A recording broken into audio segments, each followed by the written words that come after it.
La photo d'un enfant. Pina Arcamon dirige le réseau Enfants Retour depuis 25 ans. Avec les années, l'organisme voit des parents devenus vieux disparaître à leur tour sans connaître le sort de leur enfant.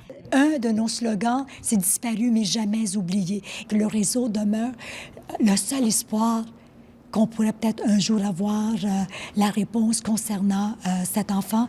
Et on est le seul porte-voix de ce jeune aussi. Myriam Kniaz, une résidente de Québec, est disparue le 15 novembre 1981 à l'âge de 16 ans. Ses parents sont décédés il y a quelques années sans jamais savoir ce qui lui est advenu. On pense qu'elle pourrait quand même être en vie quelque part, peut-être ici même aux États-Unis.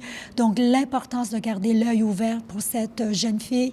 Et si jamais le jour arrive qu'on la retrouvera, on pourra témoigner du fait que ses parents n'ont jamais abandonné les recherches.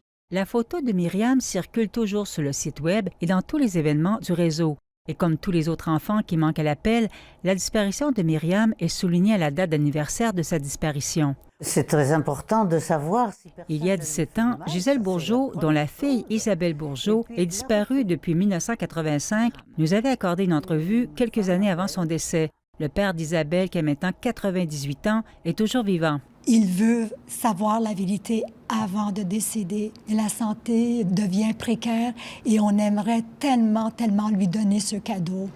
La mère de David Fortin, qui est sans nouvelles de son fils depuis plus de 10 ans, a fait appel au réseau Enfants Retour. J'espère que quand je quitterai ce monde, que j'aurai retrouvé David, quelle que soit la façon, qu'il soit vivant ou décédé, je veux le retrouver. Leur pire crainte, c'est de mourir et de ne jamais savoir qu'est-ce qui est arrivé à leur enfant. Ici Nicole Germain, Radio-Canada, Québec.